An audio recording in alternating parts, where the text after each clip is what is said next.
Henry David Thoreau was Harvard educated, but chose the unpopular career of writer and poet to satisfy his soul's urge. A force in the New England transcendentalists, along with Emerson, he loved nature, freedom, and individuality. Listen to this passage from Walden. If a man does not keep pace with his companions, perhaps it is because he hears a different drummer. Let him step to the music which he hears, however measured and far away. The one comment that I am most pleased to hear from those who have read my books or listened to my tapes over the years goes like this. Your words finally reassured me that I am not insane. All my life people have been telling me there's something wrong with me for the way I think. Your words made me realize that I'm not crazy. I think that it was in reading Thoreau that I had the very same kind of epiphany. I have often imagined myself in the shoes of Thoreau, living simply and deliberately in the woods, being self-sufficient and writing down what I felt most deeply in my soul. But more than writing it down, the idea of living these ideas, regardless of how others perceived me or reacted, seemed somehow noble. Within each of us there is a voice that whispers, take the risks, pursue your dreams, live life to the fullest. As long as you're not hurting anyone else, why not? Then outside of us there are voices that scream, don't be a fool, you're going to fail. Be just like everyone else. If you do what you want, you're being selfish and you're hurting others. These loud, incessant dictates of our companions urge us to keep up with them and threaten to ostracize us when we fail to do so.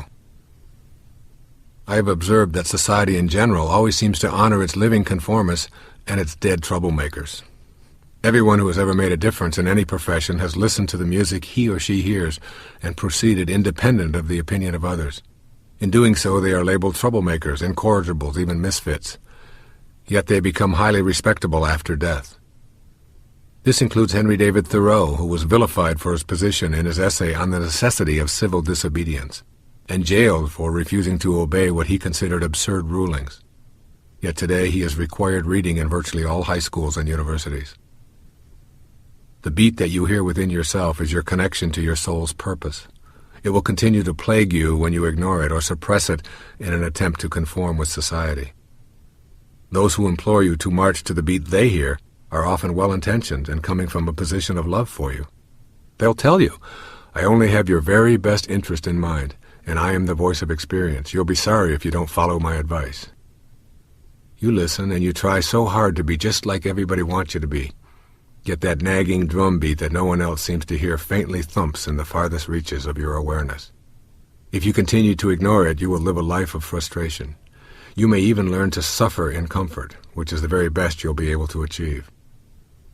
Thoreau is speaking directly to you from the mid-19th century about your own self-sufficiency and happiness. Whatever it is that you feel compelled to be or do is the voice of your soul pleading with you to have the courage to listen and act upon the melody only you hear, as long as it does not interfere with anyone else's right to pursue their dreams. And so it is with those around you who are also hearing a drumbeat that is foreign to you. They too must be allowed to step to the music they hear, even though it may sound strident and off-key to you. If everyone marched to the very same music and no one ever strayed from that conformity, we would all still be living in caves and preparing the same old recipe. Take one whole buffalo, skin it, burn it, and devour it. Progress is the result of individuals first listening to what their hearts tell them, and then acting on those messages despite the protestations of the tribe. Imagine yourself walking through the woods with Mr. Thoreau back in the 1840s before the Civil War. His observations were based not on some philosophy he had read or heard, but from his own direct experience of feeling the outrage of conformity and seeing the horrors of how Native Americans were being treated by the white man. He knew that to go along with the popular idea of removing Indians from their lands was our very own Holocaust. And so he left to live in nature and experience self-sufficiency away from the pressures of the larger group. He did not keep step with his companions, and at the time he was criticized for it. Yet time has revealed him to be one of those troublemakers we revere. Walk with Thoreau in your own mind. Listen to the voice you hear and the drumbeat only you can feel, and honor it, while honoring it in those you love as well. It is the ultimate act of unconditional love. While it may not get you any awards while you are alive, you can take comfort in knowing that you fulfilled your own divine purpose and encouraged others to do the same. To put Thoreau's advice into practice, first, Refuse to evaluate yourself as sane or insane on the basis of how you fit in with the expectations of those around you. If you feel it and it harms no one, then it is authentic and very sane. Second, remind yourself that you will have to incur the misunderstanding and perhaps even the wrath of those in your immediate tribes for having the temerity to march to your own drumbeat. Don't take it personally, even for one moment. It is merely a strategy to get you to conform, and when you fail to react, the wrath will quickly disappear. Third, allow those in your immediate sphere, family and friends, to have the joy of blissfully marching to their own beat without having to explain or defend their choices. You will be substituting anger and resentment for peace and love, and everyone will enjoy the original music they hear. Don't believe everything you think, because most of the stuff that you think just simply doesn't hold up. And then I created this paradigm for changing it, and we put it to work. And I had a woman at a workshop I do here on Maui every October, this 3-day workshop with myself and Ramdas. And this woman had been binging and purging for 22 years. Every single day she was close to death. She could barely walk into the room. She looked so bad. And in less than an hour, we were able to look at the perceptions and the beliefs that she had about why this was going on and what it would take for her to change. And it's now 19 months later, and she still hasn't done it once. And we made this shift and turnaround in a very, very quick amount of time. So the idea that it's going to take a long time and it's going to be a difficult process and I don't have the ability to do it, these are just memes. Almost everything that we look at in our life is memes. Virtually everything about religion is a meme. What finally turned her around, though? I mean, she must have, through your help, of course, but she must have said to herself, I'm tired of the way I've been living. Yeah, I think that's what probably got her here to Maui. But you know what, George, the thing that turned her around, because I'll never forget it, she just looked up and realized that the idea that she couldn't change was no longer something that she could validate. It wasn't true. I kept saying to her, can you be 100% certain that it's going to be impossible for you to change? And she said, and I said, 100%. That means there's absolutely no possibility that you could change. She said, well, there might be some possibility. I said, so okay, let that thought in. There is some possibility that you might be able to change. And I said, now what's the reverse of it's going to be very difficult and take a long time? And the reverse of that is it's going to be easy and I can do it. I said, now you can't be 100% certain that it's true with either one of those thoughts. But one of those thoughts is going to give you an opportunity to get to where you would like to be. The other thought guarantees that you'll never be able to do it. Why would you continue to pick on that first thought when the second thought, and you're in charge of whatever thought goes into your mind. And that moment of realization that I have within me the ability to perceive what I have been experiencing, and I see this with addictions, I see this with people who've been overweight, I see it with people who've been poor all of their life, and I see it with people who've been in lousy relationships all of their life.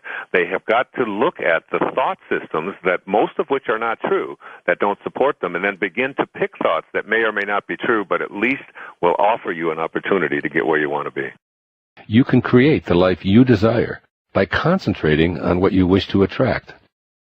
Once you master the ideas surrounding this concept, you won't want to use your mind for the purpose of excuse-making. Instead, you'll prefer to use it to really consider what you want to manifest into your life and then visualize it as coming true. Excuses you tend to rely on probably include some ideas that you've contemplated throughout your life to date. Yes, even thinking it will be difficult, or I can't afford it, or I don't deserve it, is engaging in what Aristotle called the highest form of activity. The more you ponder the impossibility of having your desires show up, complain about life's unfairness, and get upset about what continues to manifest, the more those very things define your reality. That's because whatever you focus on invariably shows up in your life, be it what you want or what you don't want. So if you're always thinking or talking about what's wrong with your life, then you're attracting exactly what you don't desire. We're afraid to be God. We're afraid to have God within us. We're afraid to be our own creator of what we want for ourselves. Instead, we want it to be something outside of us. We want someone else to do it for us, like God or like Mother, the way she used to be, or whatever it will be. And until you're willing to be God, that is, within you, allow yourself to be that moral, effective human being who is doing the things that are going to make life better for you and everybody else. Until you're willing to do that yourself, all it is hoping that somebody else will do it. And the place at the top, which is way, way up there at the ceiling, is what I call mastery. Where you are to your own life like a great painter is to his or her creation, molding it and shaping it, reacting, having self-creation, being into the person that you want to be, and being able to react and handle every situation that comes along, and understanding that happiness is not something that you strive for, that you go after, that it is something that is always within you, and you can have it any time, anything that you're doing. Not very many people get a hold of that. They think there are happy things to do and unhappy things to do. Happiness is available for you anytime you want it, whether you're cleaning out your closet, whether you're sitting on the can, whether you're changing your baby's diaper, whether you're working on a project that is exciting for you, whether you're going on a camping trip, whatever it is that you're doing, that happiness is something that's available to you. Normal people don't speak the kind of language I'm talking transcendent kind of language, that when you're around these kind of people, they inspire you, even if they're not even trying to convince you of anything. They have an aura almost about them that you know you're around a special human being. It's like their presence motivates because they transcend the typical. They transcend the normal and go into areas that no one ever dreamt of before and don't even think about the consequences of whether it's going to work or not work. That isn't even an issue for them. Understanding that if you're going to get things done in life, you've got to be able to transcend all of the reasons why it can't be done. American poet, essayist, and philosopher known for challenging traditional thought, Emerson's philosophy is characterized by its reliance on intuition as the way to comprehend reality. Listen to this excerpt from Self-Reliance by Ralph Waldo Emerson.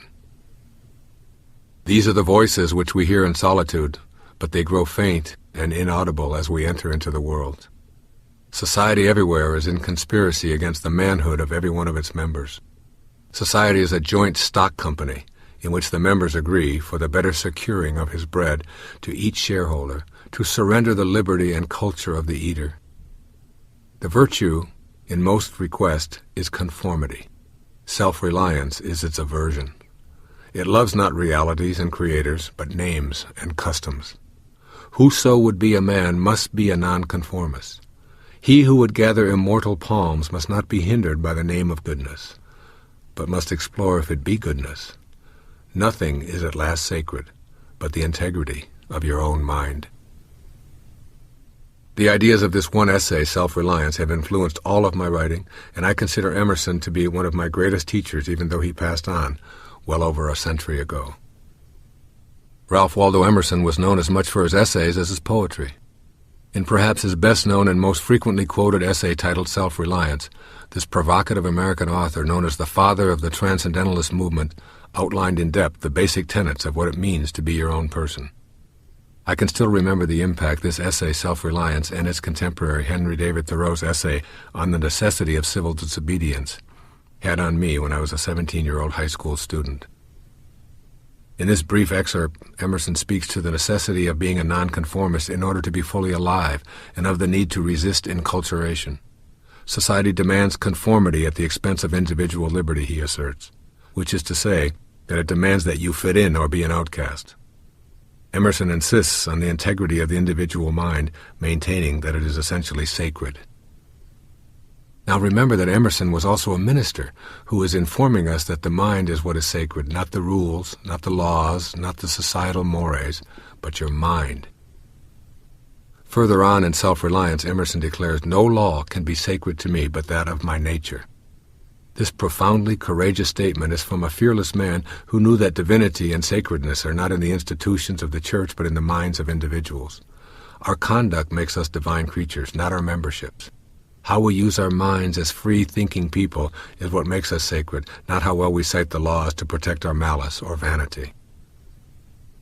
When you stop to consider most of the evils that have been perpetrated on humanity, they have virtually all been accomplished under the protective custody of society's laws. Socrates was murdered because the law said it was proper to dispose of intellectual dissidents. St. Joan was burned at the stake because it was the law. All of the male babies in an entire country were systematically murdered because it was the rule. When my own mother was born, 1/2 of the population, that is 100% of the women, could not vote in America because the rules said so. At the time I was born, millions of people were being herded into death camps and all of their possessions confiscated because of inhumane laws. It was the law that required black people to sit in the rear of buses, drink at separate drinking fountains, and live lives of separate and inferior opportunity. So please don't cite the laws and rules of society to justify your actions. People who truly understand what is meant by self-reliance know they must live their lives by ethics rather than rules. It is possible to find some obscure law or rule or societal tradition to justify virtually anything. Those who do not give priority to the integrity of their own mind will indeed cite laws to explain why they do what they do. Aspiring to be a more sacred being means shedding your reliance on conformity. Emerson went on further in this provocative essay to say, "I am ashamed to think how easily we capitulate to badges and names, to large societies and dead institutions." He spoke openly of the long-held but immoral institution of slavery, which was protected by law. "I ought to go upright and vital and speak the rude truth in all ways. If malice and vanity wear the coat of philanthropy, shall that pass?" Recall, if you will, that Emerson was speaking and writing like this while slavery was legal and protected by society. What does this essay on self-reliance say to us today? It encourages us to cultivate ethics rather than rules or laws as the governing inner light for ourselves. If we know it is right, it will be in harmony with spiritual principles, many of which have been spoken about in this collection. Not thinking like the herd or citing its rules as your rationale for your own inner truth. Emerson does not ask you to deliberately disobey any law, rather to use your own sense of ethics in running your life. He makes it clear, to be a man or a woman, you must be a nonconformist. I suggest that the best way to employ this profound truth from Emerson is to learn how to be quietly effective in your own life. That is, have no need to make public pronouncements about how you refuse to conform, and instead take solace in the comfort of your own inner strength, and proceed as a silent individual who knows how to rely on yourself. And what I'd like to do now is share with you what I think of as the essence of getting out of our personal history. You know, Alan Watts described it like this. He said, your life is like a boat, and it's heading up the river at 40 knots. And you're standing on the stern of the boat, looking down as the boat's heading in this direction, and you're looking at the water, and what you see before you is a wake. And he said, you have to ask yourself these 3 questions about the wake. The first question, what is the wake? And the wake that you're observing is just a trail that is left behind. That's what it is. It's just a trail that is left behind, if you can see that metaphor. And that's your life. And everything that's ever happened to you up until this moment, it's a wake. And the second thing is, what's driving the boat? That's the second question. That is, what's making your life go in this direction? And the answer to what's driving the boat is the present moment energy that's being generated by the engine. And nothing more. That's the only thing that makes the boat go. Now here's the most important question to ask yourself. Is it possible for the wake to drive the boat? That is, can a trail that is left behind make a boat go in this direction? And of course the answer to that is, it's impossible. Can't happen. And most of us, including those of us who are stuck in disease, are believing that the wake is what's causing me to be sick today, or causing this relationship to not work. And this woman whose husband had left her and who had to raise these children and had lived with all of these thoughts of how this shouldn't have happened and what a bastard he was and how wrong that was and so on, was living back here in the wake, believing that all of this stuff that was back here was causing her to be depressed, to be sick, to be unhappy, to be all of the things that she was, when in fact it's just the way that she was processing that. It's the present moment energy that is generated by our thoughts that creates what it is that we are experiencing now. And if you can get out of the wake, or if you can teach your patients to get out of the wake, how many patients had come to you and told you that I've had back trouble my whole life? It runs in our family. My grandfather had it, my great-grandfather had it, my grandmother, of course I'm going to have it. And they're all in the wake.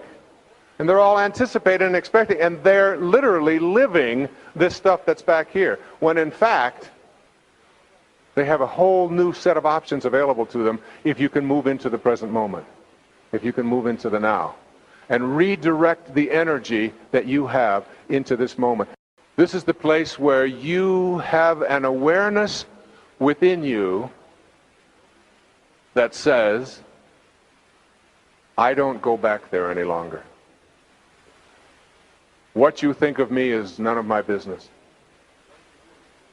I am free from allowing myself to become immobilized or upset or in any way incapacitated on the basis of what is going on outside of me or how other people conduct themselves.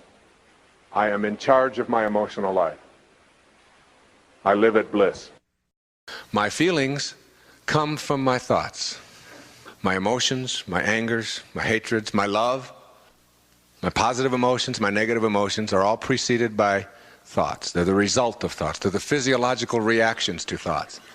And emotions, which are very vital and very important to each one of us, can in fact be controlled by our thoughts in positive ways. I'm not an anti-emotion person. I'm not someone who believes that you shouldn't be emotional. I'm saying your emotions should never be immobilizing. They should never be defended as something that you use to keep yourself from being all that you can be, or explaining it all away because I'm just this kind of person. I've always been this way. I can't help it. That's my nature. That's the kind of person I am. You are the kind of person you have chosen to be as a result of how you use what you are, the pureness of your thought. We're learning through biochemical exploration and engineering. There are enzymes in the brain that release different endorphins into your brain as a result of the way that you think. A person who thinks a positive thought is not just saying, oh, goody, I'm just thinking positive thoughts. They are affecting the chemistry of their body. And when you look at things like schizophrenia and some of the least understood of the mental illnesses, we say, yes, there's chemical imbalances there. And the scientists all get together and say, yeah, it's chemistry. What are you talking about all this thinking stuff? If we can alter the chemistry, we can alter the disease. Of course, it's true. I buy it 100%, but it's only 50% of the battle. What causes the chemistry to change in a human being? What causes an ulcer? Isn't that a chemical change brought about as a result of thinking? Isn't that what it is? Well, the same thing is true of a mental illness. Yes, the chemistry is different, but believe that you control your chemistry. It's your chemistry. You carry it around. It's yours. And every patient who I've ever worked with in the really severely disturbed realm still must understand that they're doing this to themselves. Yes, your chemistry is unbalanced, but don't believe that we're just going to put you on lithium, or we're just going to put you on this drug, and the drug is going to, for the rest of your life, do it. You've got to believe that you can, in fact, alter any chemistry within you through the way that you think. What do you think blood pressure going up when you're under pressure is about? It's a chemical change brought about through thought. Like magnetism, there is a force that has many characteristics that are quite impossible to detect with our physical senses. We call this force energy. Energy is in all things in our universe and has an impact upon objects around it with something that we describe as the power of attraction. In magnetic fields, we can easily see it at work, yet we're unable to detect the formless energy with our sensory apparatus. The force is there, attracting and repelling, and it is everywhere on our planet. If it is everywhere, then it is also within us. It seems unlikely that our senses will inform us any better than they help us comprehend how a magnetic pole works. We can see the results, but the force itself is always elusive and in motion. We can use this universal energy to bring to us objects of our desire because the same energy that is in what we desire is also in us, and vice versa. It is simply a matter of alignment and will that allows us to tap into this force. Bringing things into the physical world is a process that we call creation. What we create involves the use of the same power that is in all that is created. It is only a matter of degree. There's absolutely no difference in the power that brings something from the world of waves into the world of particles and the power that brings your thoughts or mental pictures into form. The world of spirit from which all matter derives and the world of matter comprise one harmonious whole. They are separate but always together, just like the peak of the wave and its base, separate but forming an inseparable whole. Think of manifesting as nothing more than transforming waves of possibility into particles of reality. The transforming process requires energy. This energy is invisible but is always in everything, including us. Your mental pictures are related to this power of attraction. There is a power within you that allows you to form a thought or a picture.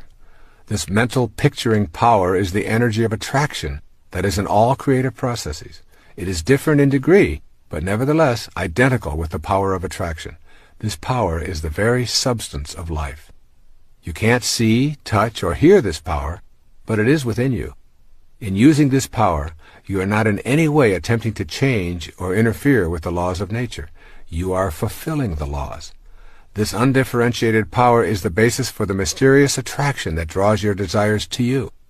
Think of yourself as a way that God has of particularizing. Then see your ability to formulate mental pictures as the divine creative power energizing through you.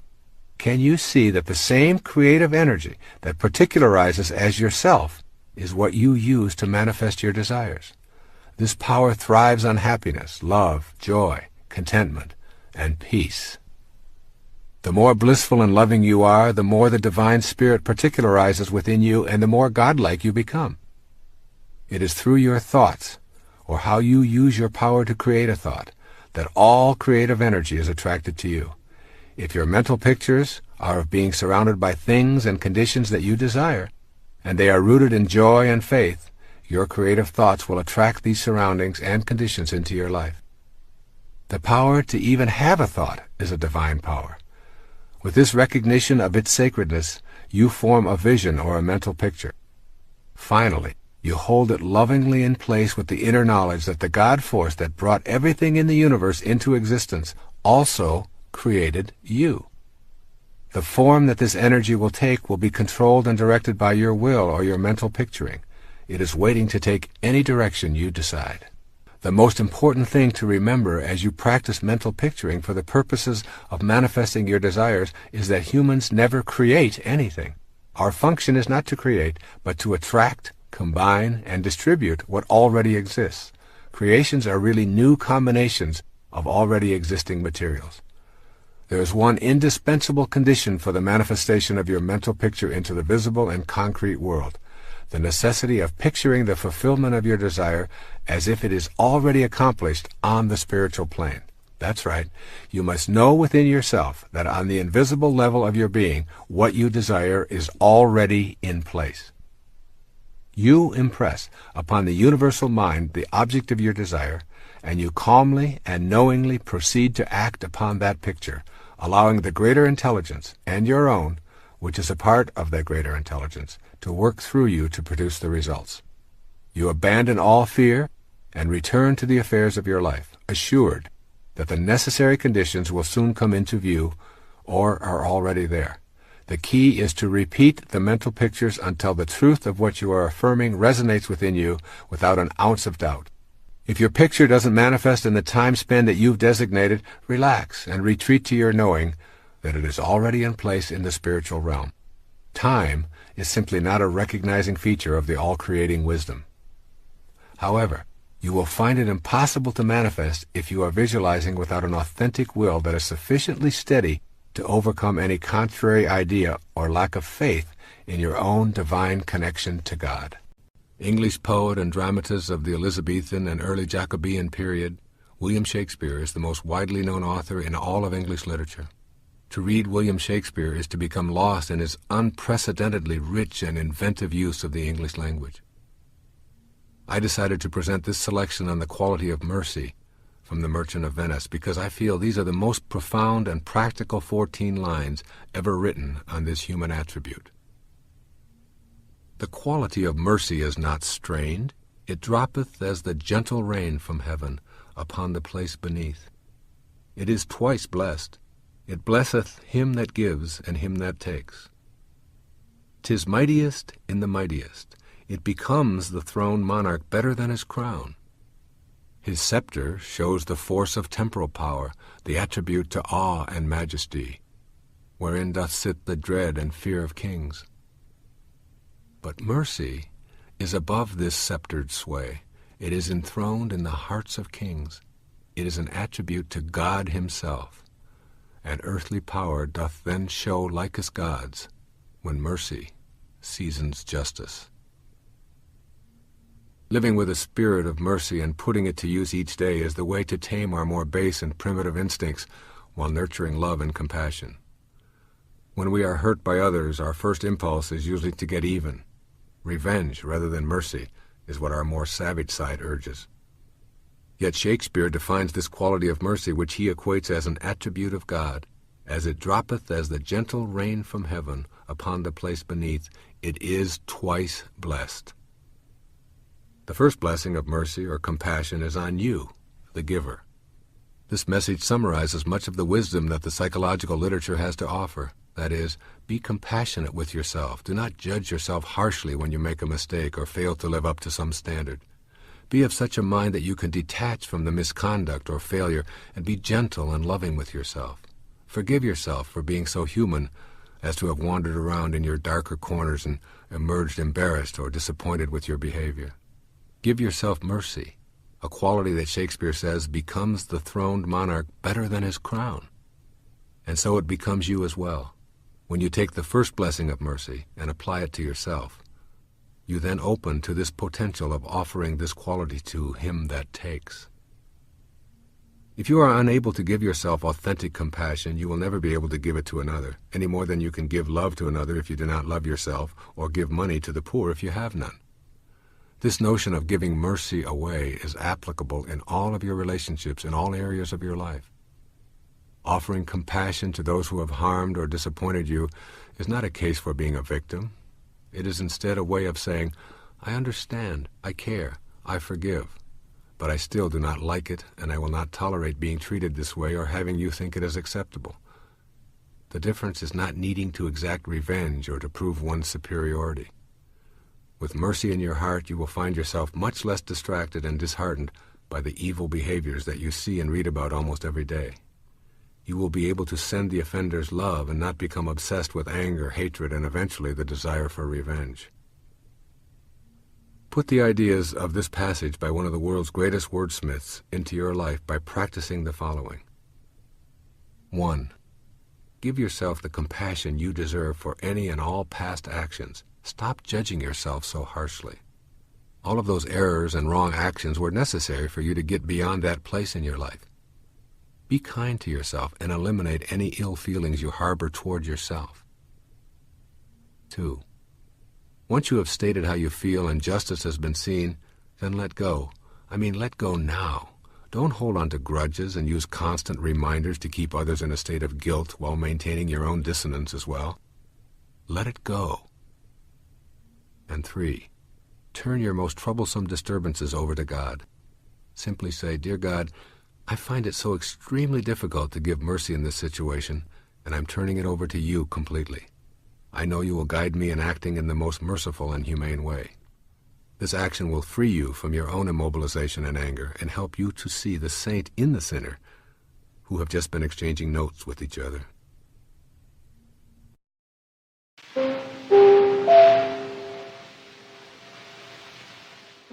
You are not a human being having a spiritual experience. You are a spiritual being having a human experience. This really means that you are eternal, that your essence of who you are is something that can never be taken away. Your life here is a parenthesis in eternity.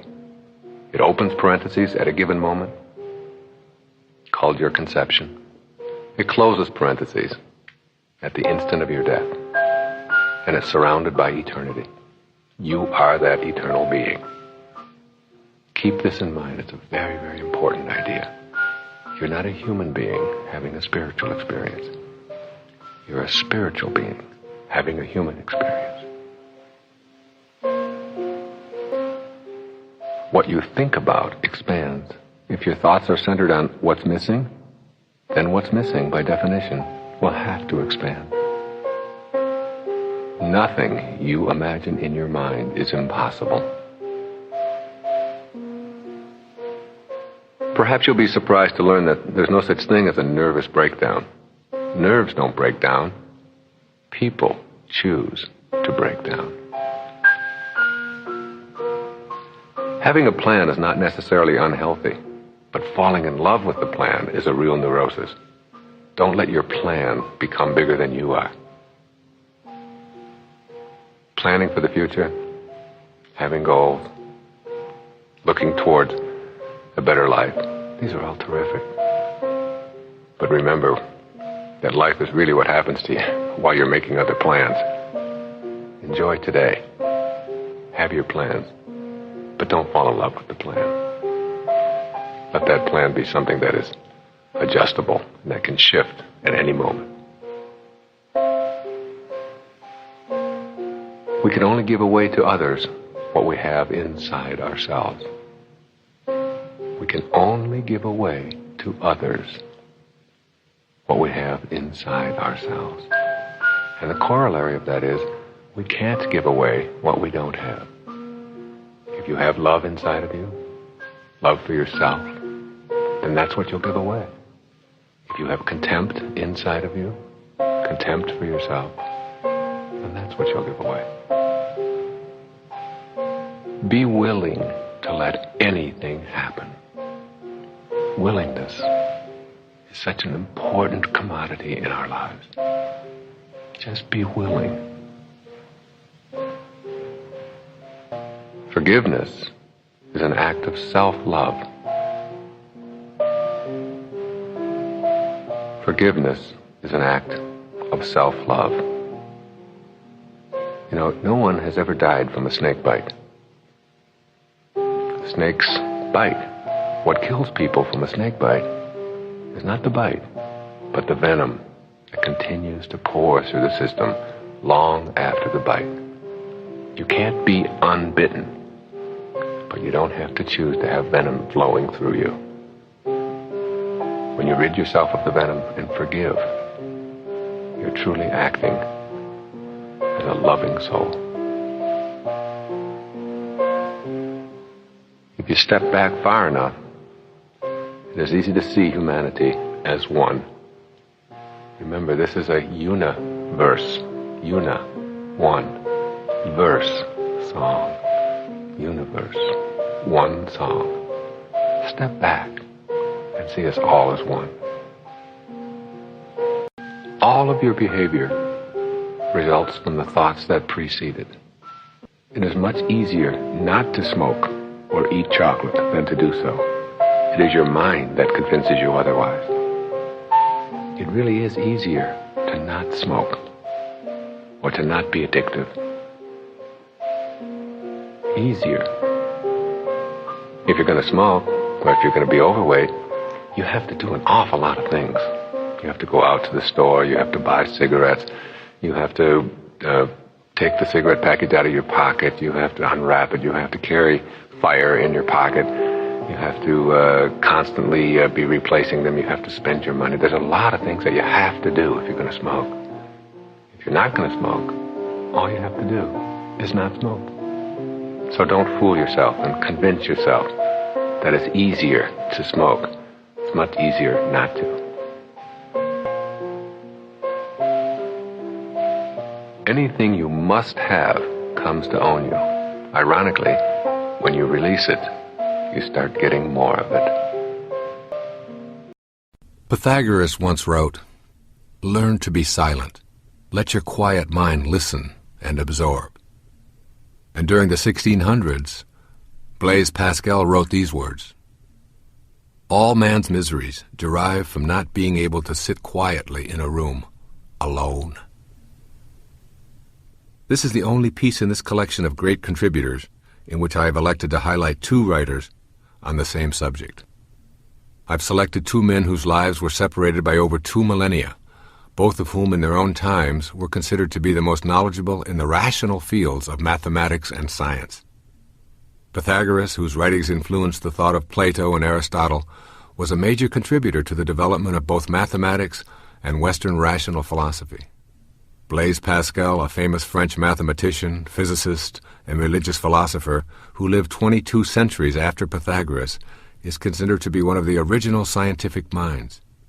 He is responsible for inventing the syringe, the hydraulic press, and the first digital calculator.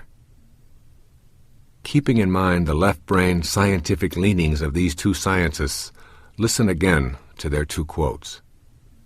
Pascal: "All man's miseries derive from not being able to sit quietly in a room, alone." Pythagoras: "Learn to be silent. Let your quiet mind listen and absorb." They both speak to the importance of silence and the value of meditation in your life, whether you are an accountant or an avatar. They send us a valuable message about a way of being in life that is not popularly encouraged in our culture. This is that there is tremendous value in creating alone time in your life that is spent in silence. If you want to shed your miseries, learn to silently sit in a room alone and meditate. It has been estimated that the average person has 60,000 separate thoughts each and every day. The problem with this is that we have the same 60,000 thoughts today that we had yesterday, and will repeat them again tomorrow. Learning to be quiet and meditate involves figuring out a way to enter the spaces between your thoughts, or the gap, as I call it. In this silent, empty space between your thoughts, you can find a sense of total peace in a realm that is ordinarily unknowable. Here, any illusion of your separateness is shattered. Most of us have minds that race full speed day and night. Our thoughts are a hodgepodge of continuous dialogue about schedules, money worries, sexual fantasies, grocery lists, drapery problems, concerns about the children, vacation plans, and on like a merry-go-round that never stops. Those 60,000 thoughts are usually about ordinary daily activities and create a mental pattern which leaves no space for silence. This pattern reinforces our cultural belief that all gaps in conversation need to be filled quickly. For many, silence represents an embarrassment and a social defect. Therefore, we learn to jump in to fill these spaces, regardless of whether our filler has any substance or not. Silent periods in a car or at a dinner are perceived as awkward moments, and good conversationalists know how to get those spaces occupied with some kind of noise. And so it is with ourselves as well. We have no training in silence, and we see it as unwieldy and confusing. Thus we keep the inner dialogue going just like the outer. Yet it is in that silent place where our ancient teacher Pythagoras tells us to let our quiet mind listen and absorb, that confusion will disappear and enlightened guidance will come to us. But meditation also affects the quality of our non-silent activities. The daily practice of meditation is the one single thing in my life that gives me a greater sense of well-being, increased energy, higher productivity, at a more conscious level, more satisfying relationships, and a closer connection to God. The mind is like a pond. On the surface you see all of the disturbances, yet the surface is only a fraction of the pond. It is in the depth below the surface, where there is stillness, that you will come to know the true essence of the pond, as well as your own mind. By going below the surface, you come to the spaces between your thoughts, where you are able to enter the gap. The gap is total emptiness, or silence. These two pioneering scientists, who are still quoted today in university courses, were studying the nature of the universe. They struggled with the mysteries of energy and pressure and mathematics and space and time and universal truth. Their message to all of us here is quite simple. If you want to understand the universe, or your own personal universe, then be quiet and face your fear of sitting in a room alone and going deep within the layers of your own mind.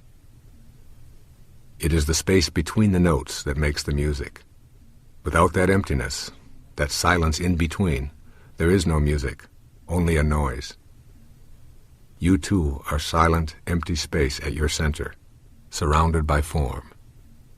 To break through that form and discover your very creative nature that is in the center, you must take the time to become silent each day and enter that rapturous space between your thoughts.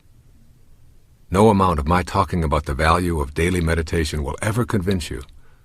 You will never know the value of this practice unless you make the commitment to do it. I've written 42 books. I've been doing it since I was 15 years old. I wrote a novel when I was just in high school called The Anomalous Compatriot, which was horrible. Never published, but a part of what I can see clearly now is a reflection of that. If you want to be a writer, it's something that's in your soul. I call it writing from the soul. Listening to that thing inside of you. In fact, the very last paragraph of this book says,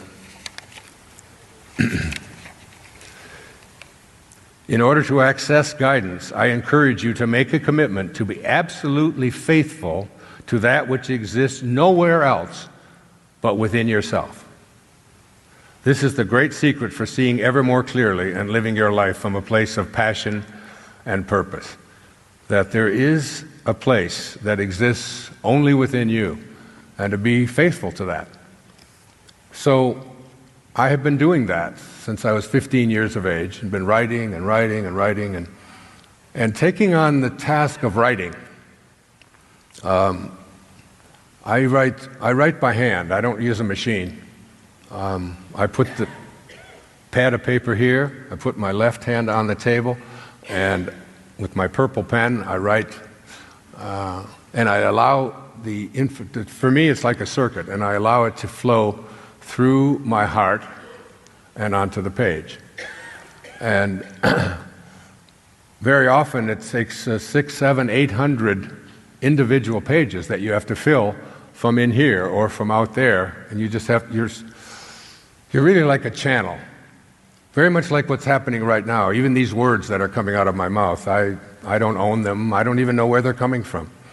But I just listen, and I just allow it, and then I'm done with it. I give it to my editor, who incarnated here to be an editor. And I came here to be a writer and a speaker. And it's what my heart tells me to do. It's why I'm here this morning. So the idea of sitting down and writing another book it bears heavy on my soul. It's just exhausting. And it requires an enormous amount of discipline to sit there day in and day out. Because every book of every word that I've written in every book is something that has all come from me. I don't have anybody else to co-author with. I don't have anybody else that I assign to write it for me. It's all something that I take very personally and it's very important and significant to me. But it's also just so exhausting, and it just takes so much. And I was 72 years old then, and I just said, that's enough. And I told everybody, I'm not going to write any more books. I'm just done with that. And so I'm going to use my time to do some other things, which I'm really excited about. Some films,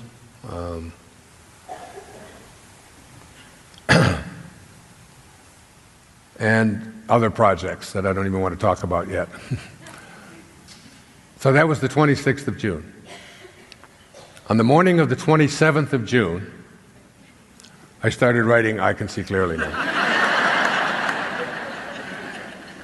And I wrote, and I wrote, I wrote and wrote. I wrote every single day. Now the children were all there. They're filling up my space there. In fact, they filled that up so much, we were all going to just kind of gather together because it's summertime, and you can sleep on air mattresses and sleep on the couches and so on, and just everybody's just all there, and it's just a great time for everybody to be together. I had to go out and actually rent a place in order to have the privacy to do the writing that was just so filling my soul. It was so significant that in one moment I had shifted away from, and I thought that I was in charge of this. 11 or 12 years ago, I was in New York City, and I was being interviewed by the New York Times, and also there was a man who was also being interviewed by the New York Times. His name is Arthur Miller, the great American playwright. So he was asked the question, as I was sitting there waiting, he was asked the question, "Are you working on another play?" Now, at that time, Arthur Miller was 91 years old. So when the interviewer said, "Are you working on another play?" his response was something that I've never forgotten. He said, "I don't know, but I probably am." And that just resonated so deeply within me that there is something invisible that is directing this play that we call our life. And our human personality isn't the thing that's in charge of it at all.